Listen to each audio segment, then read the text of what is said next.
अळमो सिद्धाळं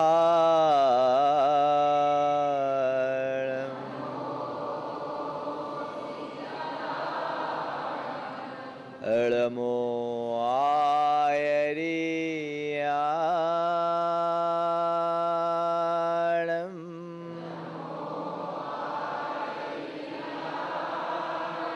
अळमो उवज्झायानं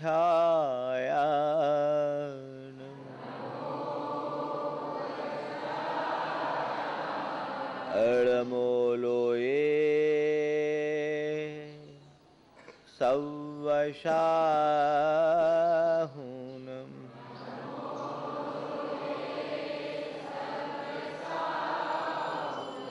ऐसो पंचिणमो यारो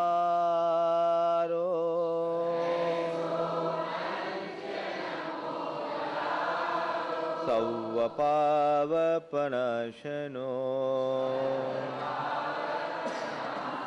मंगलाळं च सव्वेशिं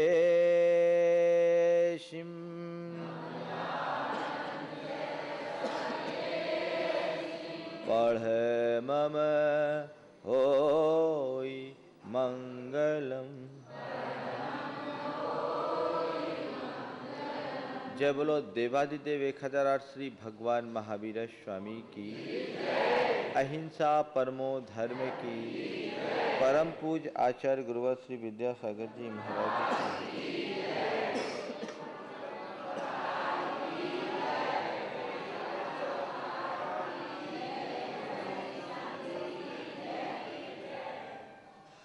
सम्यक दर्शन वह तत्व है जो हमें हमारे आत्म वैभव का परिचय कराता है। सम्यक दर्शन वह दृष्टि है जिससे हम अपने अंतर जगत का दर्शन कर पाते हैं। सम्यक्त की ज्योति के प्रकाश में ही हम अपने भीतर छिपे खजाने का बोध कर पाते हैं। यह वह आलोक है जो हमारे भीतर के अंधकार को दूर कर हमारा मार्ग प्रशस्त करता है। जैसे मनुष्य के अंतर्मन में इस सम्यक्त की ज्योतिकरण प्रस्फुटित हो जाती है, उसका जीवन धन्य हो उठता है। आज मैं आपसे उसी सम्यक्त की चर्चा करने जा रहा हूँ, जिसे विगत कई दिनों से आप सबके बीच चल रही है बात। आज सम्यक्त के दूसरे अंग निष्कांक्षित अंग की बात है। निष्कांक्षित का मतलब है कांक्षातीत हो जाना, कांक्षा रहित हो जाना। कांक्षा का मतलब है चाह, कांक्षा का मतलब है इच्छा, कांक्षा का मतलब है मन में उत्पन्न होने वाली तमन्ना। हर मनुष्य के अंदर इच्छा आकांक्षाएं तो भरी रहती है। इन इच्छा और आकांक्षाओं को जीत लेने वाला जन न होकर के जिन बन जाता है। संसार में केवल भगवान ही एक ऐसे हैं जिनके मन में कोई इच्छा नहीं है, जिनके मन में कोई आकांक्षा नहीं है। बाकी जितने भी संसार के प्राणी हैं वो किसी न किसी इच्छा और आकांक्षा से भरे हुए हैं। हर व्यक्ति के मन में कोई न कोई चाह है, और जब तक चाह है तब तक दाह है। हमारे जीवन के दुखों का मूल कारण मन में उत्पन्न होने वाली चाह है, मन में उत्पन्न होने वाली इच्छा है। जिस मनुष्य के अंतरंग में जितनी अधिक चाह होगी, जितनी अधिक इच्छा होगी, जितनी अधिक आकांक्षा होगी, उतनी अधिक आकुलता होगी, और जितनी अधिक आकुलता होगी उतना अधिक दुख होगा। हम कहते हैं चाह गई चिंता मिटी, मनवा बेपरवाह, जिनको कुछ नहीं चाहिए वो शाहन के शाह। चाह से चिंता उत्पन्न होती है, आकुलता उत्पन्न होती है, व्यग्रता और संताप प्रकट होते हैं, और ये अगर होते हैं तो जीवन का सुख चैन तो अपने आप समाप्त हो जाता है। इसलिए अध्यात्म की साधना का मतलब है अपने अंतरंग की तमाम इच्छाओं का अंत कर देना, इच्छातीत हो जाना, आकांक्षा रहित हो जाना और आत्मा के स्वस्थ स्वरूप में लीन हो जाना। आचार्य कुंद उस निष्कांक्षित पने की व्याख्या करते हुए कहते हैं, जो दुन करे दुकंखम चेदा सव्वेषु कम भावेषु, जो दिन करे दुकंखम चेदा सव्वेषु कम भावेषु, सो निकंखो सेदा सम्मा इट्ठी मुने यब्बो। जिसके मन में किसी भी प्रकार की आकांक्षा नहीं है वह निष्कांक्षित पने का धारी सम्यक दृष्टि है। ऐसे अगर इस आलोक में हम देखें तो संसार के सामान्य प्राणी सब सम्यक से बहिर्भूत दिखाई पड़ेंगे, क्योंकि एक भी ऐसा प्राणी नहीं है जिसके अंतरंग में कोई कांक्षा न हो, कोई चाह न हो, कोई इच्छा न हो। किसी न किसी प्रकार की इच्छा तो है, लेकिन संत कहते हैं आत्मा में लीनता के लिए इच्छा बाधक है। जब तक हमारे अंतरंग में किसी भी प्रकार की इच्छा है, यहाँ तक कि भगवान बनने की इच्छा भी हमें हमारी भगवत्ता से दूर कर देती है। जो स्वस्थ चित्त साधक होते हैं, अपनी आत्मा में स्थिर हो जाते हैं, आत्मा में डूब जाते हैं, उनकी सारी इच्छाएं समाप्त हो जाती है। क्योंकि जहाँ जब तक हमारे मन में इच्छा है तब तक आकुलता है, और आकुलता हमारा स्वभाव नहीं है। हमारा स्वभाव तो मोह और क्षोभ से रहित परिणति है, परम समता है, जिसमें किसी भी प्रकार की इच्छा नहीं, जिसमें किसी भी प्रकार की आकुलता नहीं। स्वस्थता, शांति, जैसे शांत सरोवर के निर्मल जल में हमें हमारी छवि का दर्शन होता है, वैसे ही इच्छातीत साधक ही अपने भीतर के परमात्म स्वरूप का दर्शन कर पाते हैं। और इस दृष्टि से देखा जाए तो उस परमात्म स्वरूप के दृष्टा ही सही सम्यक दृष्टि है। जो स्वस्थ हो चुका, जो अपनी आत्मा में स्थिर हो चुका, जो अपनी आत्मा में केंद्रित हो चुका, वह सम्यक दृष्टि है। और उस सम्यक की अभिव्यक्ति होते ही सारी चाह अपने आप शांत हो जाती है। वह परम सम्यक्ति की बात है। पर बंधुओं, वो चर्चा यदि मैं आप सबसे करूं तो वो आपके जीवन में संभव नहीं है। गृहस्थों का जीवन इच्छातीत नहीं होता। गृहस्थों के जीवन की बात तो जाने दीजिए, साधारण योगियों का जीवन भी इच्छातीत नहीं होता। इच्छातीत केवल ध्यानात्मक परिणति है। जब कोई साधक ध्यान में लीन होता है तभी उसकी सारी इच्छा खत्म होती है। तो फिर हम इस निष्कांक्षित पने को अपने जीवन में उतारे कैसे? तो संत कहते हैं चाह को कम करें। एक अंतहीन चाह है और एक सीमित चाह है। ध्यान रखना, तुम्हारे अंदर जब तक चाह है तब तक आकुलता है, अशांति है। चाह रहने से चिंता और संताप बने रहेगी। जीवन का परम चैन चाह के साथ प्रकट नहीं हो सकता। कुछ भी चाहोगे तो कष्ट तो होगा ही। एक बार ऐसा हुआ, एक सेठ ने नाई से कहा कि भाई हमारी हजामत बना दो, मैं तुम्हें कुछ दे दूंगा। ये कुछ बड़ा खतरनाक होता है। तुम हमारी हजामत बना दो, मैं तुम्हें कुछ दे दूंगा। नाई ने हजामत बनाई और हजामत बनाने के बाद सेठ जी 5 रुपया देने लगे। बोले सेठ साहब आपने जो कहा था वो दो, 5 रुपया हमें नहीं चाहिए। आपने जो कहा था वो दो। बोले क्या कहा था? आपने कहा था कुछ दो, कुछ दूंगा, तुम हजामत बना दो, कुछ दूंगा। हमें 5 नहीं चाहिए, हमें तो कुछ चाहिए। सेठ कहे क्या करें, नाई के चक्कर में फंस गए। 5 से बढ़कर 50 तक पहुंच गए। नाई आड़ा रहा, बोला नहीं मुझे तो कुछ चाहिए। तो सेठ भी पक्के बनिया बुद्धि थे, बोले ठीक है कुछ मैं तुम्हें देता हूं। एक काम करो, पास में सुराही रखी है, प्यास लग रही है, थोड़ा 1 गिलास पानी लेकर आओ। पास में सुराही रखी है, प्यास लग रही है, थोड़ा 1 गिलास पानी लेकर के आओ। वो गया और गिलास उठा करके उसमें देखने लगा। बोले क्या देख रहे हो, गिलास में क्या देख रहे हो? उसने कहा मालिक इसमें कुछ डला है। बोले उस कुछ को तुम ले लो। हो गया काम। कुछ डला है, कुछ को ले लो। सह है कि जब तक हमारे मन में कुछ की चाह है तो हमारे हाथ केवल कचरा लगेगा। सच में जो कुछ में अटके हैं उनके हाथ में कचरा है, और जो इस कुछ को छोड़ गए उनके हाथ में सब कुछ है। सब कुछ तब प्रकट होता है जब हमारा चित्त स्वस्थ होता है। और हमारा चित्त स्वस्थ तब होता है जब वो इच्छातीत होता है। उस इच्छातीत भूमिका में पहुंचना केवल योगियों के लिए संभव है। पर हम साधारण प्राणियों को उस निष्कांक्षित पने को कैसे प्राप्त किया जाए? तो आचार्य समंत भद्र हम सबका मार्गदर्शन करते हुए कहते हैं कर्म परवशे शांते दुखेरंतरितोदये पाप बीजे सुखे नास्था श्रद्धाना कांक्षना स्मृता। कि संसार का जो सुख है वो कर्माधीन है। पराधीन है, शांत है, अंत सहित है, चिरस्थायी नहीं है और दुख से मिश्रित है, पाप का बीज स्वरूप है। ऐसे सांसारिक सुखों के प्रति अनास्था का भाव ही गृहस्थ का निष्कांक्षितपना है। चाह से अतीत नहीं हो सकते, कोई बात नहीं, पर सांसारिक सुख की चाह अंदर न हो ये तो हो सकता है। एक सम्यक दृष्टि धर्मात्मा की यही विशेषता होती है कि वह संसार में जीता जरूर है लेकिन स्वयं में रमने की कला प्राप्त कर लेता है। संत कहते हैं संसार में रहो पर सांसारिकता से दूर रहो, पाप में रहो लेकिन पाप से अलिप्त रहो। उसकी स्थिति तो कीचड़ में रह करके भी कमल की तरह होती है।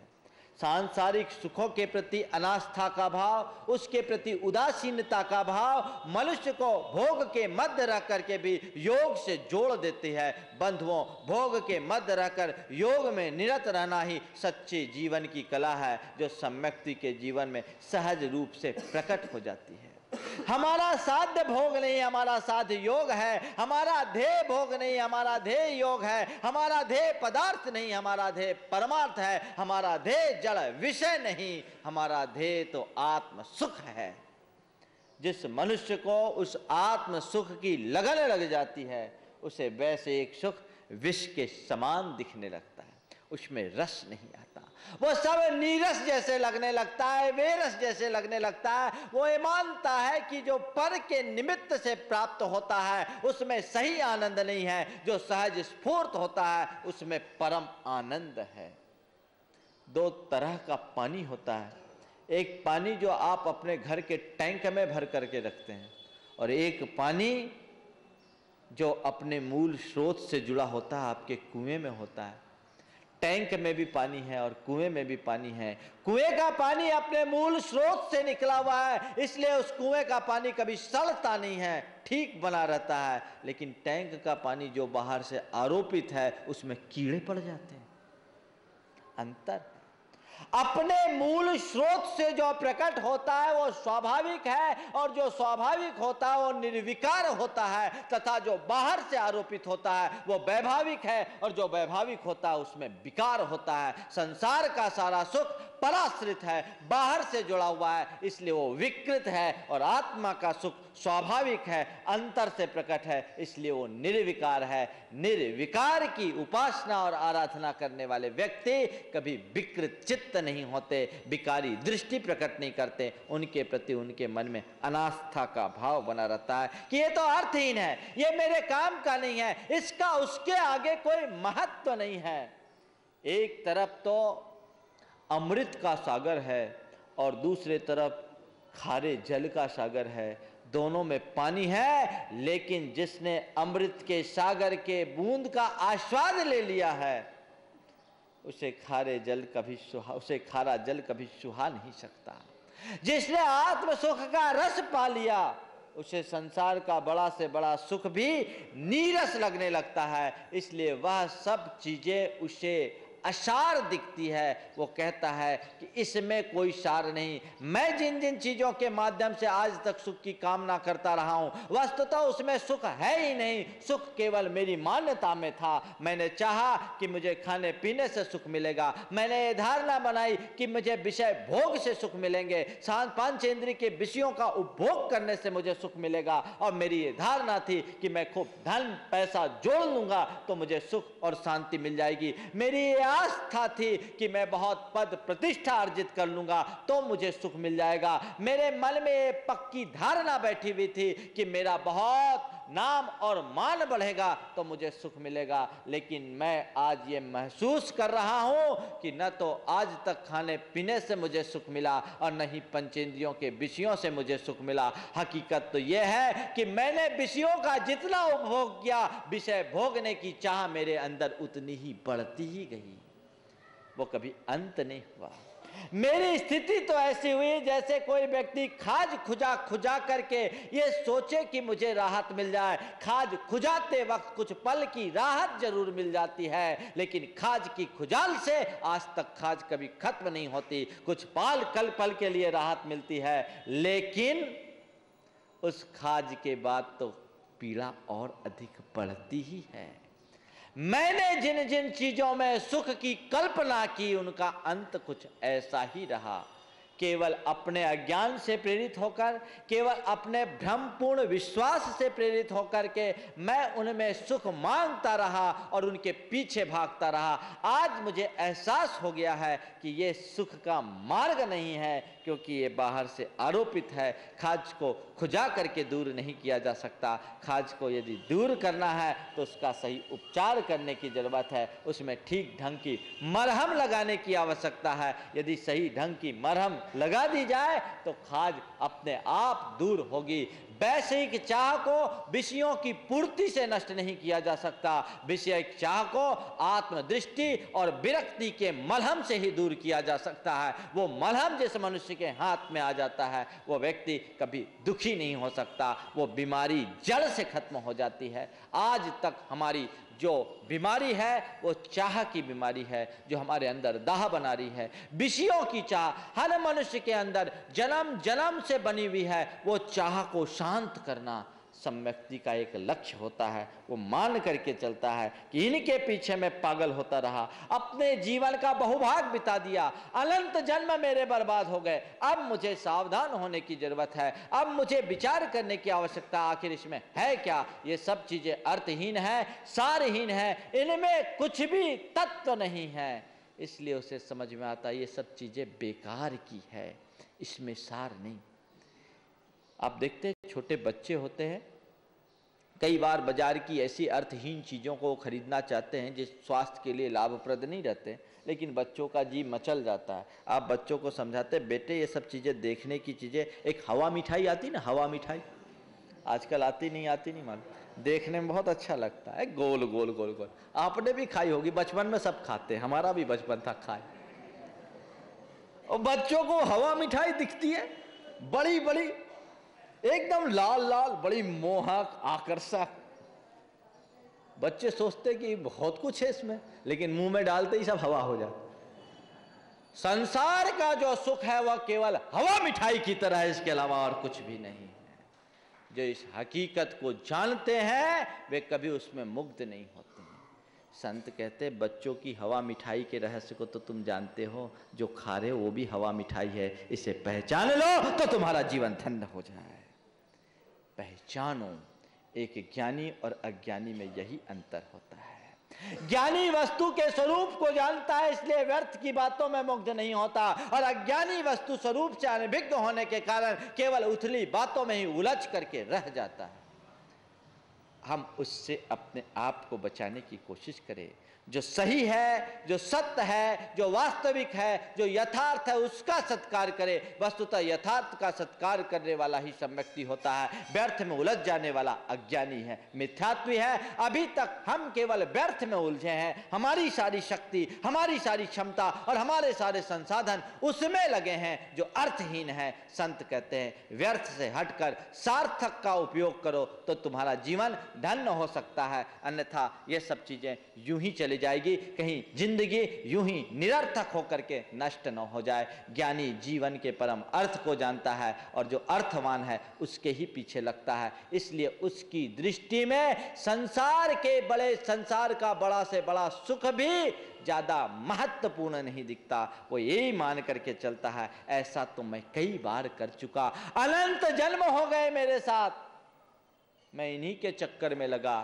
खूब मैंने पंच इंद्रिय विषयों का भोग किया, लेकिन भोगों को भोगने के बाद मेरी आज तक भोगेशना खत्म नहीं हुई। होगी कैसे? ध्यान रखना, पांच इंद्रियों के विषयों के भोग के माध्यम से भोगेशना को शांत करने का प्रयत्न तो ऐसा ही है जैसे कोई व्यक्ति आग से आग बुझाने की कोशिश करे। क्या आग से आग आज तक कभी बुझी है? आग को यदि बुझाना चाहते हो तो उसमें आग लगाने की जरूरत नहीं। आग को आग से नहीं बुझाया जा सकता, आग को केवल पानी से बुझाया जा सकता है। इसलिए विषयों की चाह तुम्हारे अंतरंग में यदि प्रकट हो रही है तो विषयों की पूर्ति से नहीं अपितु विरक्ति के जल से उसे पूर्ण करने की कोशिश करो। ध्यान रखना, इच्छा पूर्ति, इच्छा नियंत्रण, इच्छा तृप्ति का साधन नहीं है। इच्छाओं का नियंत्रण ही इच्छा की तृप्ति का साधन है। ये तय है कि नियंत्रण करते समय कुछ पल के लिए कष्ट जरूर होता है, लेकिन ध्यान रखना ये कुछ पल का कष्ट सारी जिंदगी के आराम का साधन बन जाता है। जैसे व्यक्ति के शरीर के किसी अंग में कोई तकलीफ हो और उसे सर्जरी करानी पड़ती है, तो सर्जरी कराते समय कष्ट तो जरूर होता है। जब भी आप सर्जरी कराओगे तो पीड़ा की अनुभूति होगी, पीड़ा भोगना पड़ेगी, लेकिन इसके बाद भी आप सर्जरी इसलिए करा लेते हैं कि ये थोड़ी देर की पीड़ा और जिंदगी भर का आराम है। ऐसे ही इच्छाओं के नियंत्रण में कुछ पल का कष्ट जरूर होता है, लेकिन उससे चिरस्थायी आराम मिलता है जो तुम्हारे भीतर के विषयों के कैंसर को खत्म कर डालता है। यदि उसकी उपेक्षा करोगे तो वो निरंतर बढ़ता ही जाएगा, उसका कहीं अंत नहीं हो सकता। इसलिए विषयों से विरक्ति सम्यक्ति की विशेष पहचान होती है। वो भले आकांक्षा से रहित नहीं होता, लेकिन उसके मन में उसके प्रति बहुत ज़्यादा लगाव नहीं होता, उसके प्रति बहुत ज़्यादा आसक्ति नहीं होती। वो ये मान करके चलता है ये सब चीज़ें हेय है। संसार के हर सुख को वो अर्थहीन मानता है। उसे लगता है कि संसार में जो भी संयोग मिले हैं, अच्छे से अच्छा संयोग भी क्यों ना हो, वो चिरस्थायी नहीं है। एक पल में राजा रंक हो जाता है, रंक राजा बन जाता है, करोड़पति रोडपति बन जाता है, रोडपति करोड़पति बन जाता है, मूर्ख पंडित बन जाता है, पंडित मूर्ख बन जाता है, और समझदार पागल हो जाता है, पागल समझदार बन जाता है, रूपवान कोढ़ी बन जाता है और कोढ़ी कंचन वर्णी बन जाता है। तो इस संसार में हम किसकी चाह रखें? ये तो क्षण चाहिए, क्षण क्षण में परिवर्तित होने वाला है। पाप और पुण्य का खेल है। पुण्य की अनुकूलता होती है तो संसार में अनुकूलताओं की बरसात होने लगती है, और पाप का प्रकोप आता है तो सब हवा में बह जाते हैं। एक पल में खेल बदल जाता है। जो दुनिया का नाम चीन व्यक्ति है वो भी कब गुमनामी के अंधेरे में खो जाए पता नहीं। जो बहुत ख्यात है उसे कुख्यात होते देर नहीं लगता, और एक गुमनाम व्यक्ति को विख्यात होते देर नहीं लगता। यही तो पुण्य और पाप का खेल है। जो इस पुण्य और पाप के रहस्य को जानते हैं वो कहते हैं सब चीजें अर्थहीन है। इनमें गुमान करना, इनकी चाह करना केवल अज्ञान का परिणाम है। ज्ञानी तो उसमें रस लेता ही नहीं। वो क्या कहेगा? आज है कल बदल जाए, कोई पढ़ा तो पता नहीं। बड़े बड़े महान आत्माओं के सामने भी अनेक प्रकार की स्थितियां बनी। कभी संपत्ति आई तो कभी विपत्ति आई, कभी अनुकूलता हुई तो कभी प्रतिकूलता हुई। ये तो वैसे है जैसे ध्वजा लहराती है, जिधर की हवा आ जाए ध्वजा उस तरफ लहरा जाती है। ऐसे ही जीवन में पुण्य और पाप का जैसा हो प्रभाव हो, हमारा जीवन वैसा बन जाता है। इसलिए इस पर विश्वास मत करो। पुण्य और पाप भी हमारी आत्मा का स्वभाव नहीं। हमारी आत्मा तो पुण्य और पाप से परे है, अतीत है। इसलिए कदाचित पुण्य के योग से कुछ विषयों की सामग्री मिल भी रही है तो उसमें हर्ष मत मनाओ, क्योंकि ये पुण्य जब अपना फल देता है तो हमसे पाप करवाता है, हमारे जीवन को और बर्बाद करता है।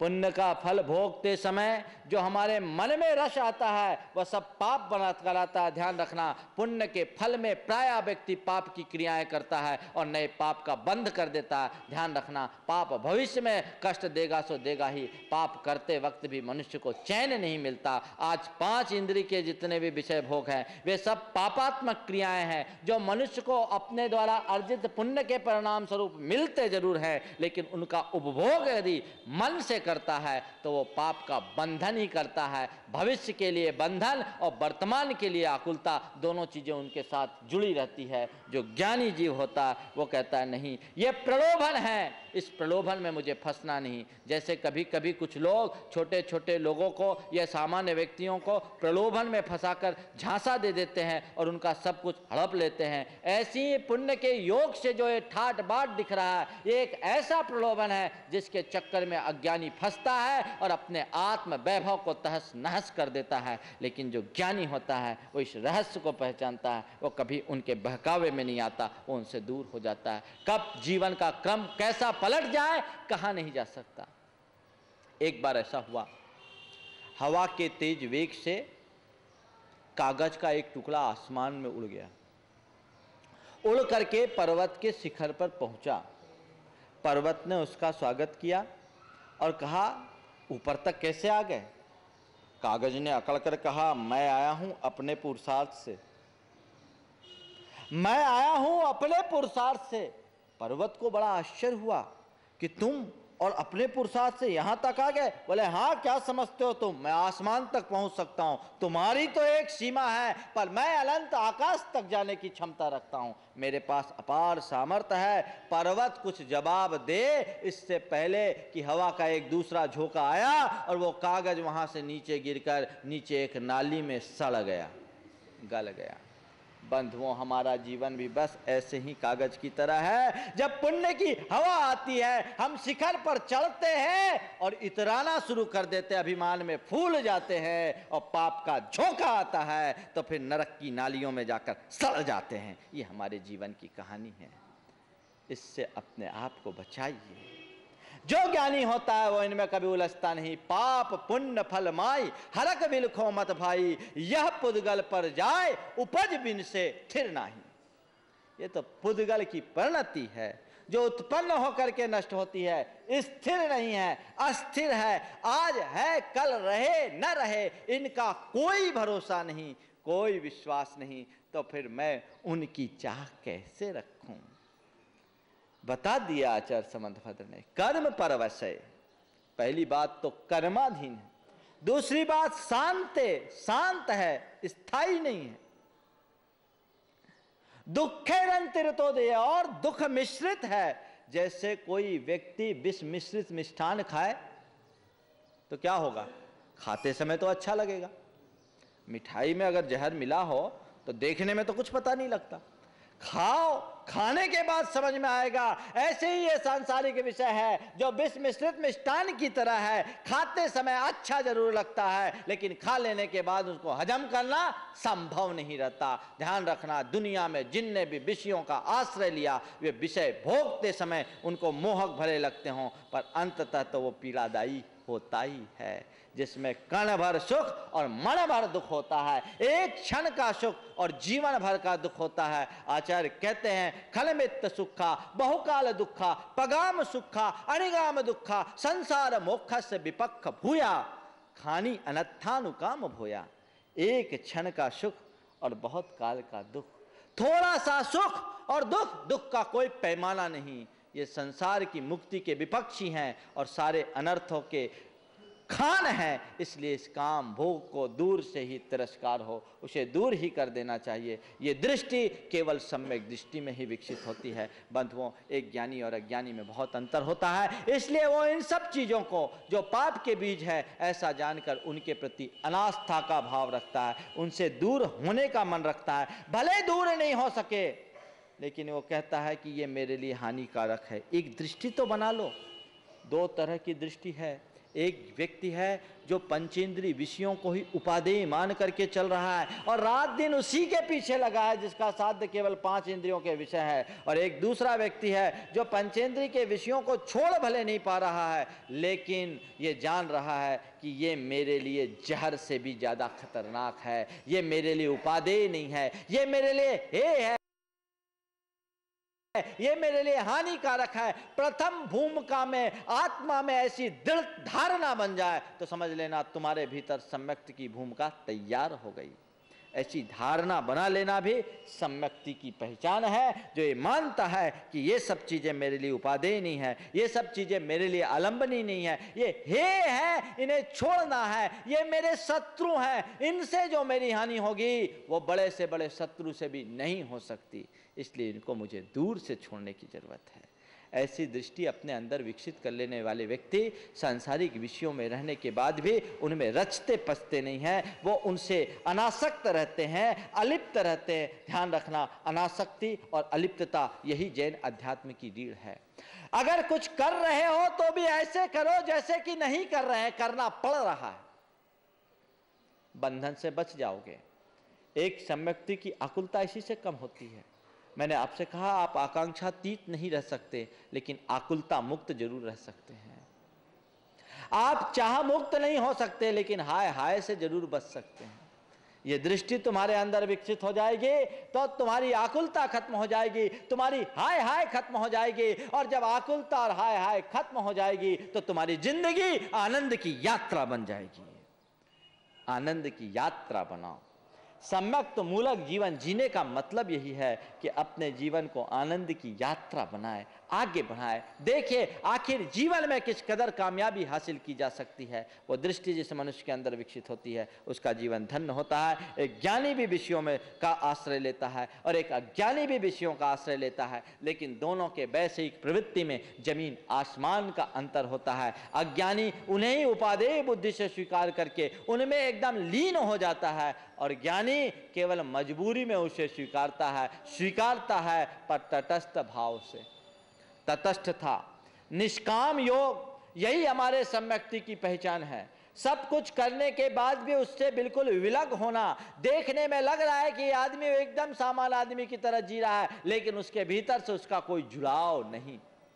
आपने देखा किसी आदमी के लिए अगर कोई डंडे के बल पर काम कराया जाए और सामने वाले की ताकत देख करके कहे कि भैया आप क्या करूं, मुझे करना पड़ रहा है, तो करते हुए भी वो नहीं करता जैसा होता है। ऐसे ही सम्यक्ति जो ज्ञानी आत्मा है वो विषयों से दूर रहने का मन रखता है और कदाचित विषयों में प्रवृत्त भी होता है, तो ऐसे जैसे कि बहुत मजबूरी में हो रहा है, कोई बलात् उससे ऐसा कर रहा है, कर्म के डंडे के कारण ऐसा कर रहा है, कर्म के तीव्रोदय के निमित्त से ही उसकी कदाचित ऐसी प्रवृत्ति हो जाती है, लेकिन वो अंदर से अप्रवृत्त रहता है। तटस्थ हो जाना, इसका मतलब क्या है? आपने देखा नदी बहती है तो नदी की धार बहती है, पर तट जहां के तहां खड़े रहते हैं।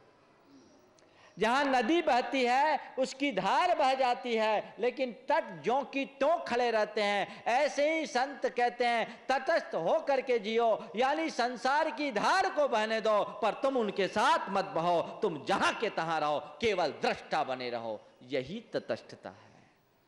ऐसी दृष्टि सम्यक दृष्टि में होती है। अपने अंतरंग में ऐसी दृष्टि को विकसित करने की कला हमें जागृत करने की आवश्यकता है। यदि जागृत हो गई तो हमारा जीवन धन्य हो गया। एक ज्ञानी और अज्ञानी में यही अंतर है। आचार्य कुंद कहते हैं ज्ञानी भी वही काम करता है, अज्ञानी भी वही काम करता है, लेकिन ज्ञानी अपने ज्ञान के प्रताप से बंधन मुक्त हो जाता है और अज्ञानी अपने अज्ञान के अभिशाप से बंधन में फंस जाता है। वे बहुत सुंदर उदाहरण देते हैं कि नानी रागप्प जहो सव दव्वेसु कम्म मज्जगदो नो लिप्पदि कम्मरेनदु कद्दम मज्जे जहा कणियम अन्नानी पुनरत्तो सव दव्वेसु कम्म मज्जगदो लिप्पदि कम्मरेनदु कद्दम मज्जे जहा लुहो।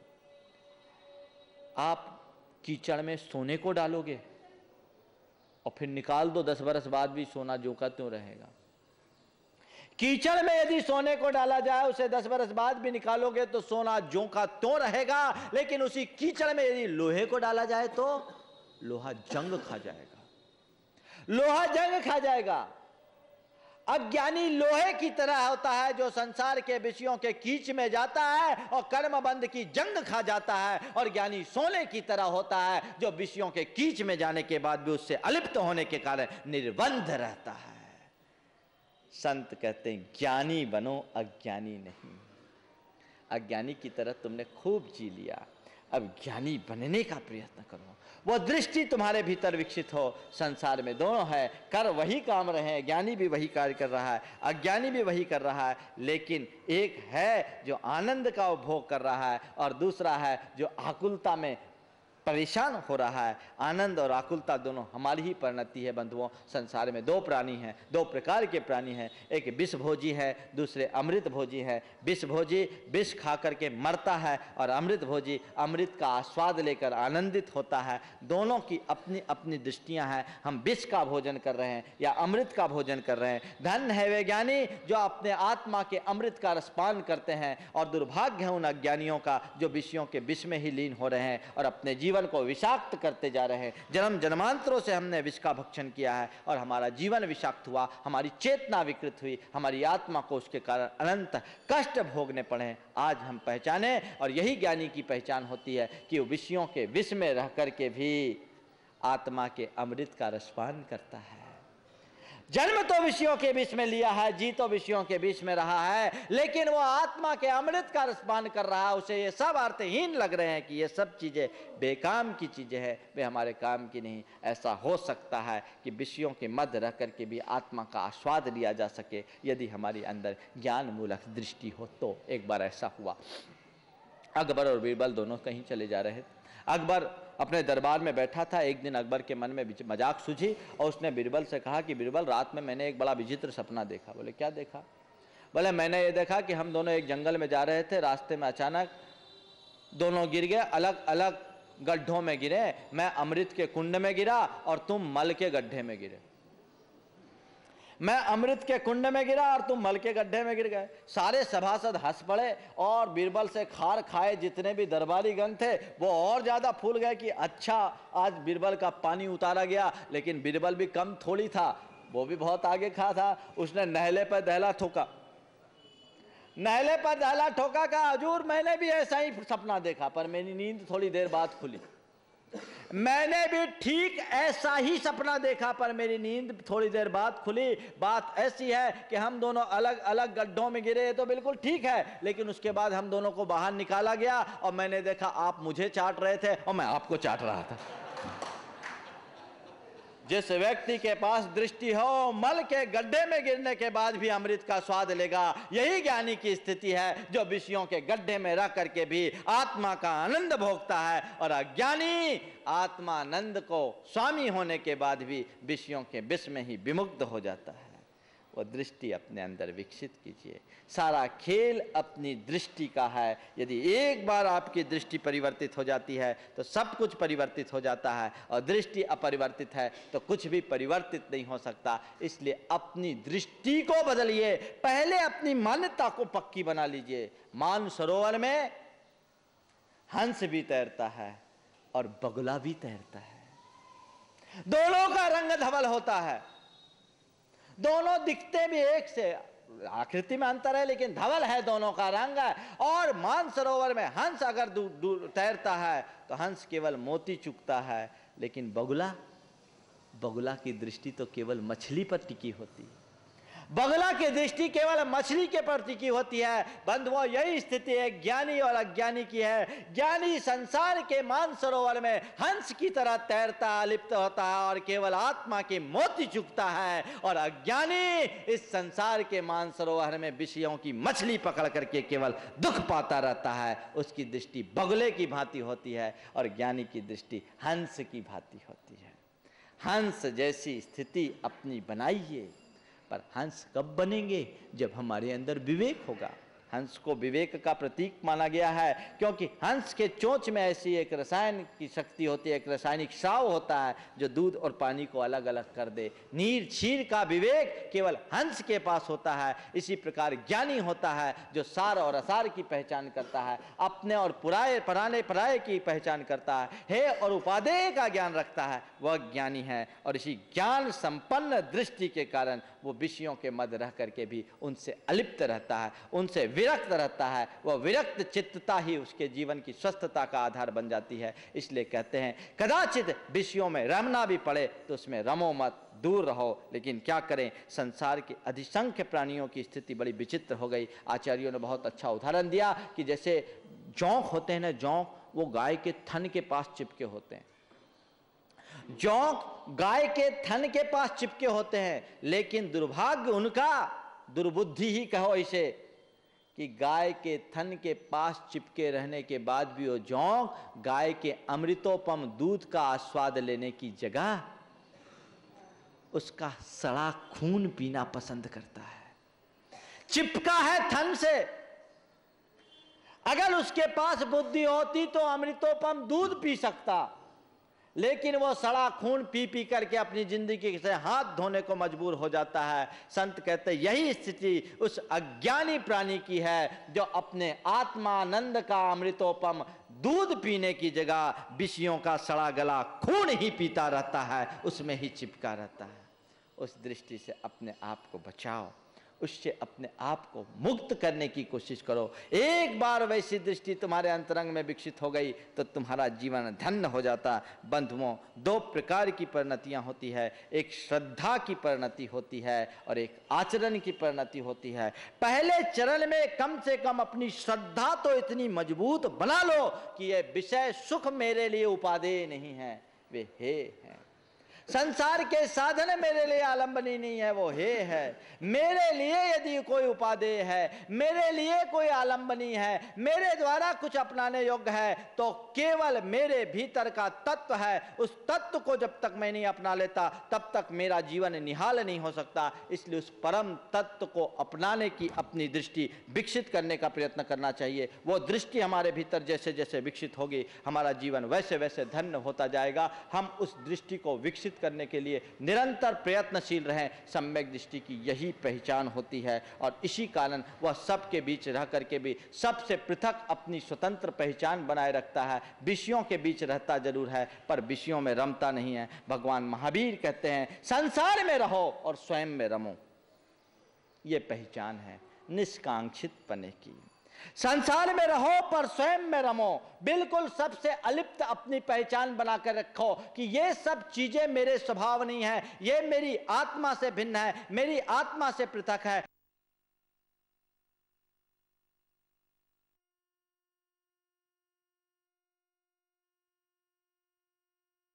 उदासीनता का भाव तो हो सकता है। एक व्यक्ति पाप करता है बेखौफ होकर और एक व्यक्ति पाप करता है थोड़ा भयभीत होकर के। दोनों के पाप के बंधन में बहुत अंतर होता है। आचार्य कहते हैं, यदि तुम विषयों को छोड़ भी नहीं सकते तो कोई बात नहीं, विषयों का चाव मत रखो। विषयों का चाव तुम्हारे अंदर ना हो तो तुम्हारा बचाव हो जाएगा। उतना भी हो जाए तो बहुत अच्छा है।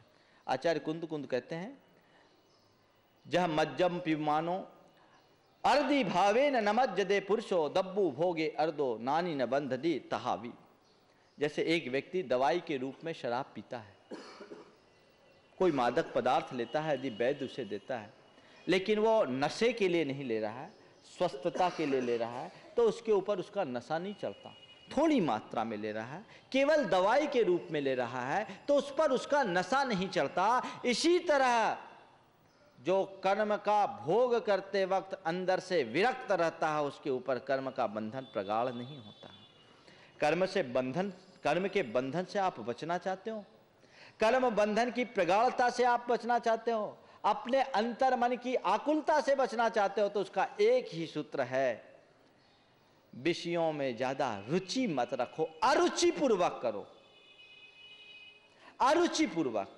देखिए, दवाई भी खाते हैं आप और मिठाई भी खाते हैं आप, एक ही मानसिकता से खाते हैं क्या? दवाई भी खाते हो और मिठाई भी खाते हो, लेकिन मिठाई चाव से खाते हो और दवाई बचाव में।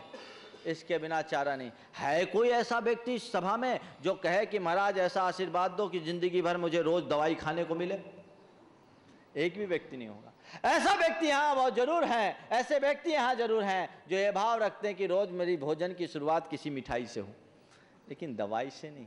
बड़ा अंतर है। यही अंतर है ज्ञानी और अज्ञानी में। ज्ञानी यदि विषयों का सेवन करता भी है तो उसे केवल ऐसे जैसे दवाई खानी पड़ रही हो, और अज्ञानी जो करता है वो मिठाई की तरह करता है। एक में चाव है, एक में बचाव है। विषयों का चाव है तो तुम्हारी जिंदगी बर्बाद है, और विषयों के प्रति चाव का भाव नहीं, लगाव का भाव नहीं, तो तुम्हारे जीवन की सदैव सुरक्षा है। तो पाप और पापात्मक क्रियाएं करने की जब कभी भी नौबत आए तो इस भाव से करो जैसे करना पड़ रहा है, कर नहीं रहा हूं, बच जाओगे।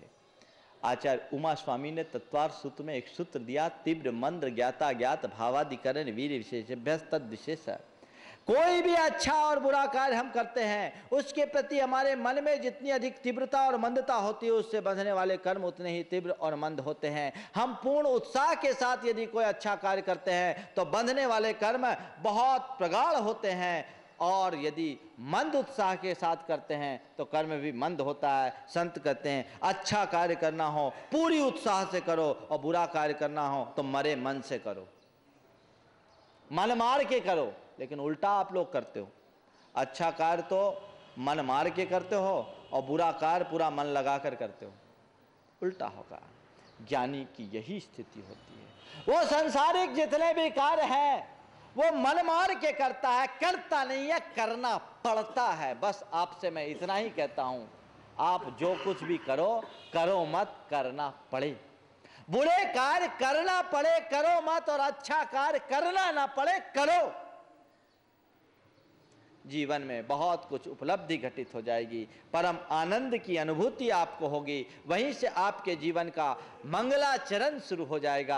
आप अपने आप को उस अनुरूप ढालने की कोशिश करो, लेकिन ये सब जब तक हमारे अंदर की दृष्टि विकसित नहीं होती तब तक काम नहीं बनता। दो तरह के लोग होते हैं, सम्यक दृष्टि की दृष्टि एक अलग प्रकार की दृष्टि होती है, उसकी चेतना ऊर्ध्वमुखी होती है, और मिथ्या दृष्टि की जो चेतना है वो अधोमुखी होती है। जिसकी चेतना अधोमुखी होती है उसका पतन होता है, जिसकी चेतना ऊर्ध्वमुखी होती है उसका उत्थान होता है। हम दोनों चरण को देखते हैं। सांसारिक क्रियाओं को यदि ऊर्ध्वमुखी चेतना के साथ हम संपादित करें तो हमारा कुछ भी बिगाड़ नहीं होगा, और अधोमुखी चेतना के साथ यदि हम उनमें संलिप्त हो जाए तो हमारा बिगाड़ हुए बिना नहीं रहेगा। एक वनस्पति आती है अपामार्ग, उसका दूसरा नाम, चालू नाम है औंधा कांटा।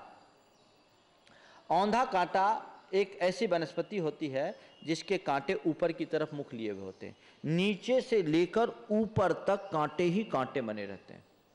अब यदि उस वनस्पति को कोई व्यक्ति छुए और ऊपर से ऐसे करके नीचे लाए तो पूरा हाथ छिल जाएगा, छत विक्षत हो जाएगा, इतने पैने कांटे होते हैं। लेकिन उसी को यदि कोई नीचे से ऐसे ऊपर लेकर के जाए तो कुछ भी नहीं होगा, बाल बांका भी नहीं होगा। संत कहते हैं ध्यान रखना, ये संसार के जितने भी संयोग है ये किसी अपामार्ग या औंधा कांटे की तरह है। यदि ऊपर से नीचे आओगे तो तुम्हारा हाथ छिले बिना नहीं रहेगा, और नीचे से ऊपर जाओगे तो तुम्हारा बाल बांका भी नहीं होगा। नीचे से ऊपर जाइए, ऊर्ध्वमुखी दृष्टि के स्वामी बनिए, यही सम्यक्ति की पहचान होती है। उसके लिए कहते हैं रे समदृष्टि जीवड़ा करे कुटुंब प्रतिपाल, अंदर से न्यारा रहे धाय खिलावे बाल।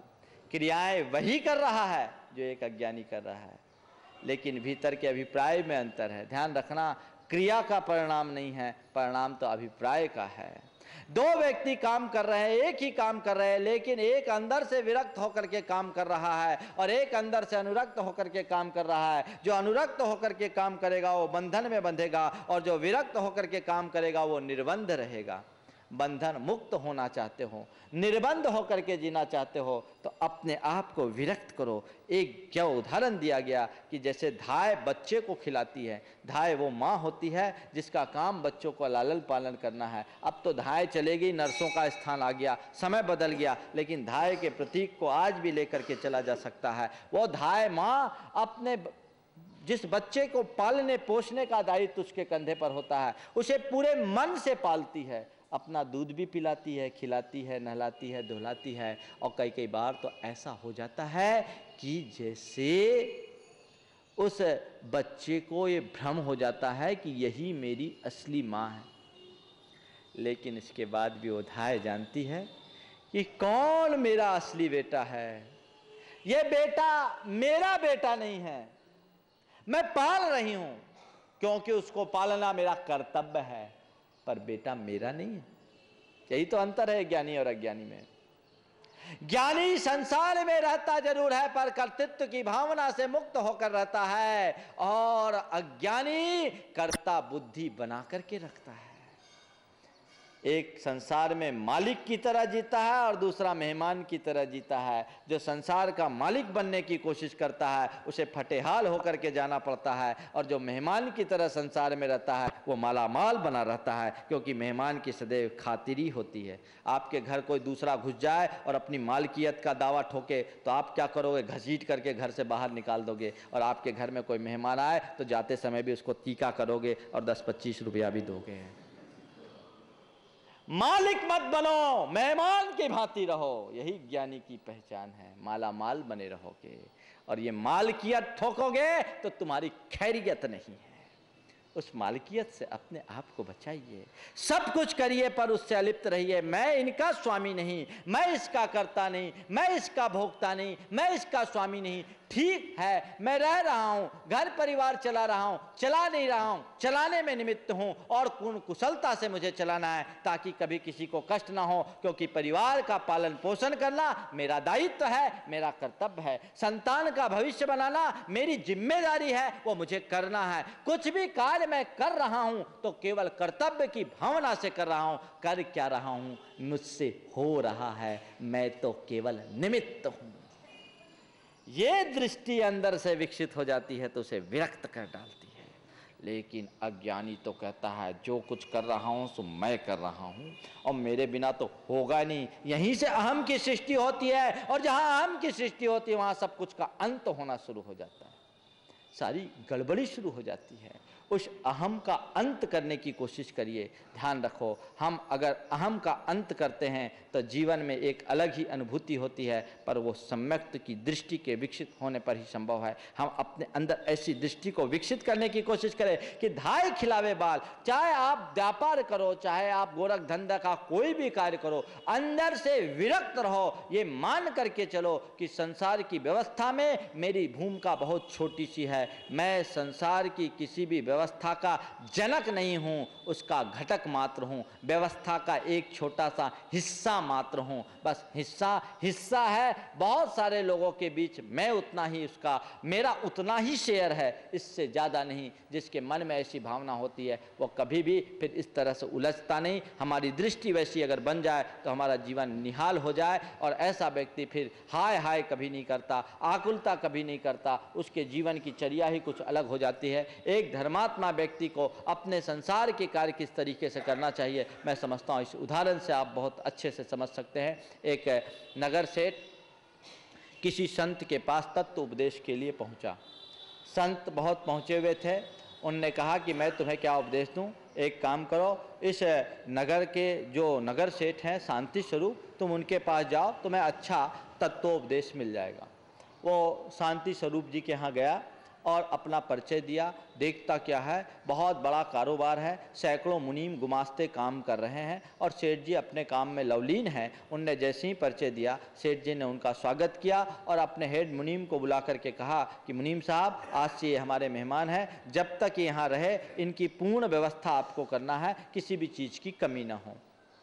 वो अपने काम में लग गए। सोचा कि शाम को दुकान उकान बंद करने के बाद कोई शास्त्र प्रवचन वगैरह इनके यहाँ होता होगा तो मुझे कुछ उपदेश मिलेगा। लेकिन शाम होने के बाद भी सेठ जी तो अपने रोज के रूटीन की तरह रह गए, कोई उपदेश नहीं। पूरी दिन बीता, रात बीती, 1 दिन 2 दिन 3 दिन बीत गए, पर सेठ जी तो नोट छापने में ऐसे लगे कि कुछ समझ में नहीं आया, केवल अपने धंधे में लगे हैं, इसके अलावा उनको कुछ दिख ही नहीं रहा है। इसे लगा यहाँ तो मेरा समय बर्बाद जा रहा, आज मुझे वापस चले जाना चाहिए। मन बना करके बैठा ही था कि अचानक सेठ जी के पास उनका हेड मुनीम आया और बिल्कुल घबराया हुआ आया, पसीना से तरबतर उसका शरीर। कहा, सेठ साहब। उसके मुख से बोल नहीं फूट रहे, कांपते स्वरों में कह रहा है कि सेठ साहब क्या करूं, बहुत अनर्थ हो गया, बुरा हो गया। बोले क्या हो गया? एकदम सहजता से सेठ जी ने पूछा, क्या हो गया, इतने अधीर क्यों हो रहे हो, व्याकुल क्यों हो, बताओ तो सही। बोले अभी समाचार आया है कि अपना एक जहाज समुद्र से आने वाला था, लेकिन समुद्री तूफान आ जाने से वो जहाज डूब गया है। उसमें 10 करोड़ का माल था, सबका सब माल डूब गया।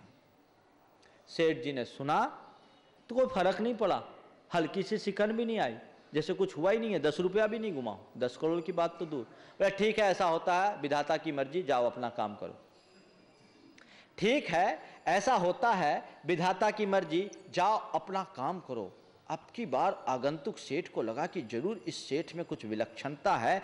10 करोड़ का नुकसान हुआ और ये आदमी ऐसा कह रहा है जैसे कुछ हुआ ही नहीं, कुछ रुकना चाहिए। रुक गया।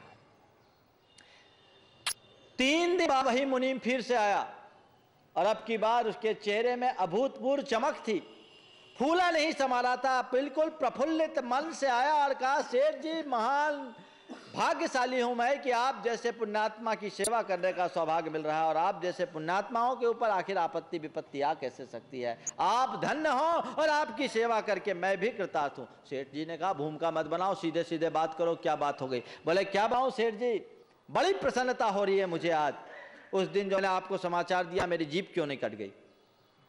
क्या हो गया। अभी अभी समाचार आया कि तकनीकी खामी के कारण अपना जहाज 2 दिन बाद निकला था और वो आज बंदरगाह सकुशल पहुंच चुका है, अपना माल पूर्णतः सुरक्षित है और अब बाजार में तेजी आने के कारण अपने को 5 करोड़ का एक्स्ट्रा लाभ मिलेगा।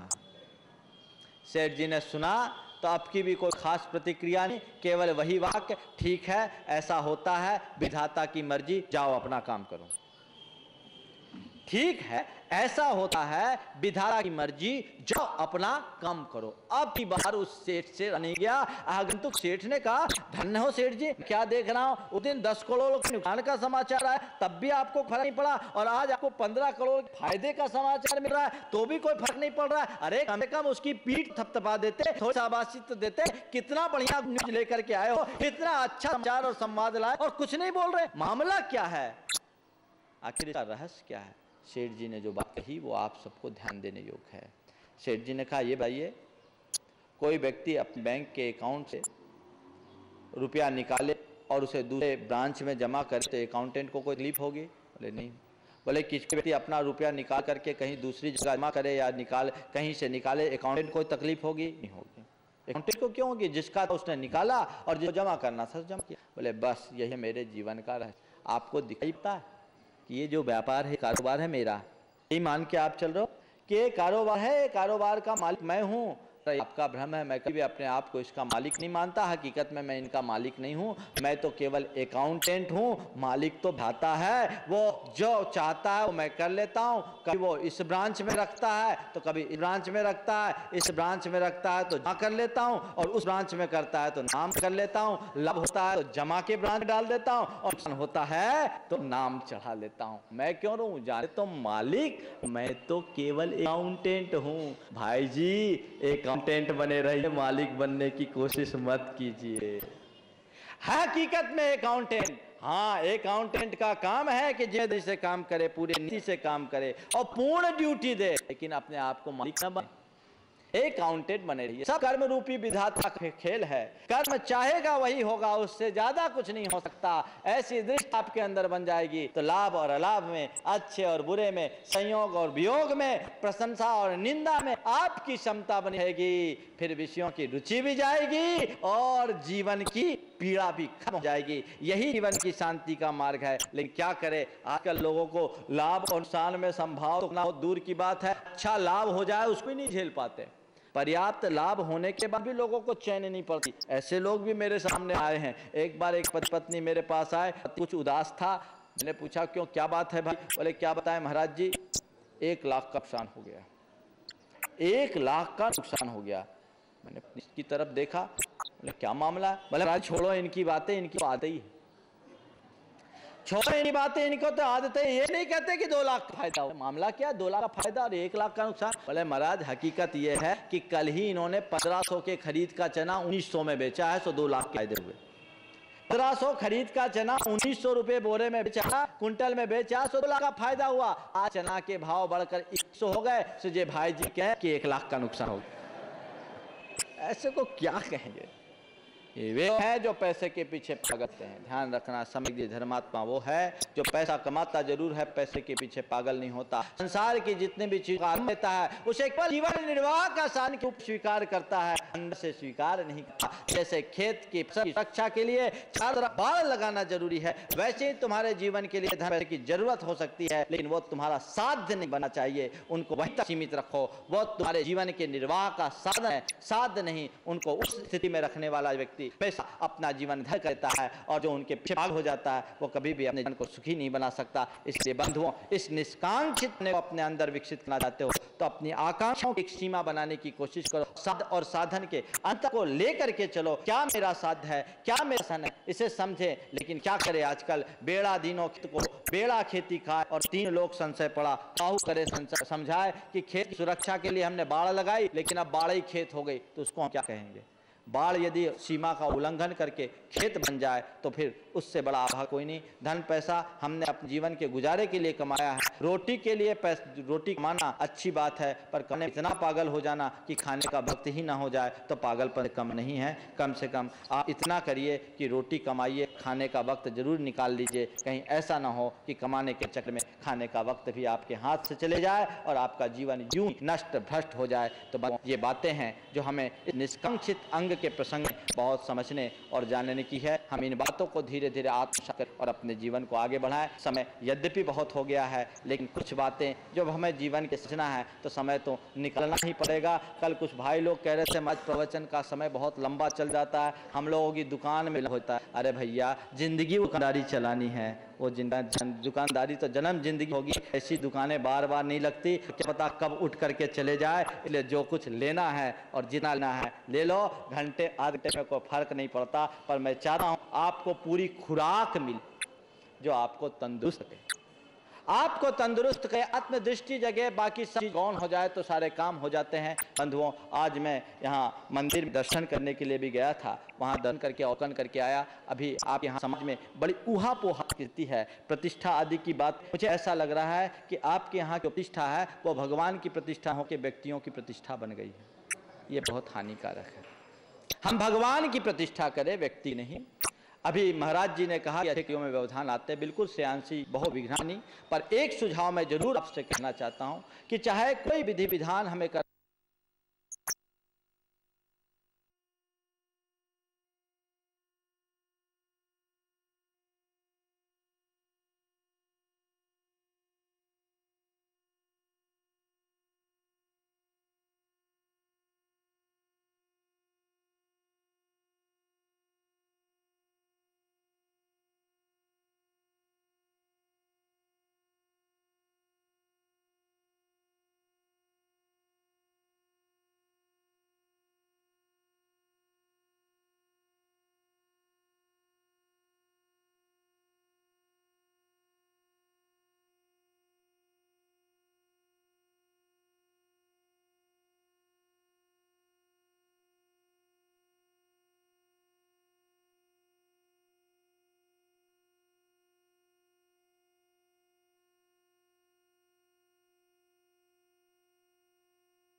अरिहन्ताणम्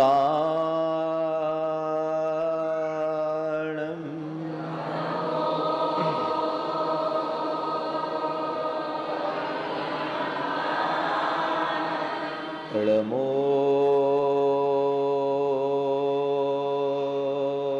सिद्धाणम्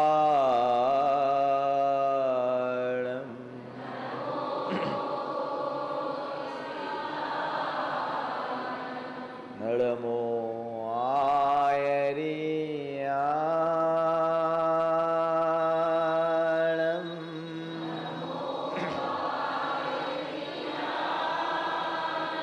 नमो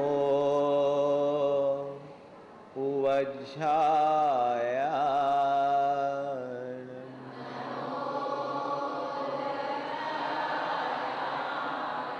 नमो लोये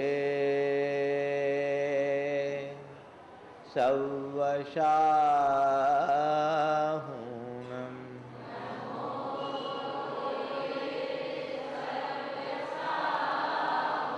एसो पंचनमो यारो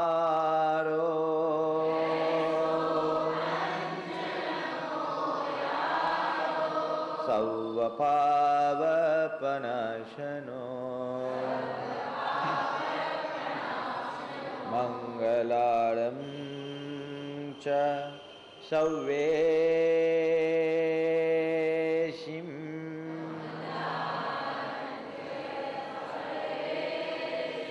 पढ़ मम होई मंगलम्।